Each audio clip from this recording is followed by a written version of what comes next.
ઉપદેશ: એકવાર કાગળનો ડૂચો વાળી દઈએ પછી એ વાપરવાની મજા ના આવે. સંબંધ પણ આવું જ છે. અધૂરા રહી જવાય છે પૂર્ણ થવાની ઉતાવળમાં. ઘણું કહેવાની ઉતાવળમાં જે કહેવાનું હોય એ જ રહી જાય છે.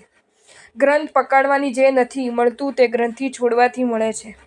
આનંદમાં રહેવા સુવિધાઓનો નહીં, સમજણની જરૂર છે. પરિસ્થિતિ બદલવી અશક્ય હોય ત્યાં મનની સ્થિતિ બદલી નાખવી. જીવનમાં બધું જ આપોઆપ બદલાઈ જશે. ખરા સમયે કોઈને સમય નહીં આપો તો એક સમય એકલા રહેવું પડશે તમારે.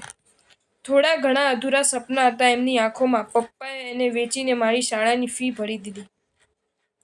હવે ખૂણાઓ મુજબ ઊભા રહેતા શીખો. દુનિયાના તમામ લોકો પોતાની એંગલથી જ જુએ છે.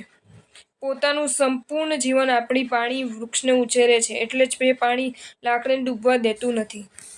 મા બાપનું પણ કંઈક આવું જ છે. જે વિચારધારાથી સમસ્યા ઉદ્ભવી હોય તેનું નિરાકરણ એ જ વિચારધારાથી ન લાવી શકાય. પૈસા નમક જેવા છે, જરૂરતથી વધારે હોય તો જીવનનો સ્વાદ બગાડે. માણસ ગમે તેટલો શક્તિશાળી હોય, કાલ, કર્મ અને કુદરત સામે લાચાર છે.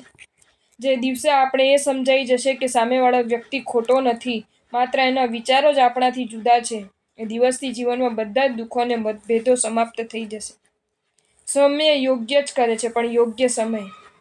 સજ્જનો કરેલા સત્કાર્યોની નોંધ લેતા નથી. આપણું હિત અને ખામી બતાવનાર વ્યક્તિ ચૂપ ના થઈ જાય તેનું ધ્યાન રાખવું. જવાબદારી અને જોખમ વિનાની જિંદગીની કોઈ મજા નહીં. સુખનું મકાન ચાર જ થાંભલા પર ઊભું રહી શકે છે: સરળતા, સ્પષ્ટતા, સ્નેહ અને સમજદારી. ભૂલ દરેકથી થાય, પણ એને સુધારવાની હોય, એને રિપીટ કરવાની ન હોય. વધુ પડતી અપેક્ષા રાખવી નહીં, દુઃખી કરનારી બને છે. ધ્યાનમાં રાખવું: મનુષ્ય ભવ એ મુકામ છે, મોક્ષ એ મંજિલ છે. શિખામણથી રસ્તા મળતા હશે, બાકી દિશાઓ તો ભૂલો કરવાથી જ મળે છે. સુંદરતાની ખોટ સારા સ્વભાવથી પૂરી શકાય, પણ સારા સ્વભાવની ખોટ સુંદરતાથી ન પૂરી શકાય. જ્યાં માણસો પોતાની હેસિયતના ગુણ ગાતા હોય એ જગ્યા પર મૌન રહેવું. કોઈને ખરાબ ચિતરવાથી નુકસાન આપણને છે. આકાશમાં દેખાતા તારા ગણવા આસાન છે, પરંતુ આપણી સાથે રહેતા માનવીમાં કોણ કોણ આપણા છે એ ગણવા મુશ્કેલ છે. બહારથી દેખાય તે ફક્ત ઝલક હોય છે, અંદરથી દરેક વ્યક્તિ અલગ હોય છે. જીવન એવું જીવવું કે કોઈની આંખમાં આંસુ આપણા લીધે નહીં, પણ આપણા માટે આવી જાય. સંબંધને સાચવવા બુદ્ધિ નહીં, હૃદયની શુદ્ધિ જોઈએ. મન સાચવે તેનો મનખો સચવાય. મનમાં ઉતરવું કે મનમાંથી ઉતરવું એ તમારો વ્યવહાર નક્કી કરે છે. અભિમાન એક એવી ખરાબ ભૂખ છે જે તમારા સારા સંબંધોના પહેલો ભોગ લેશે.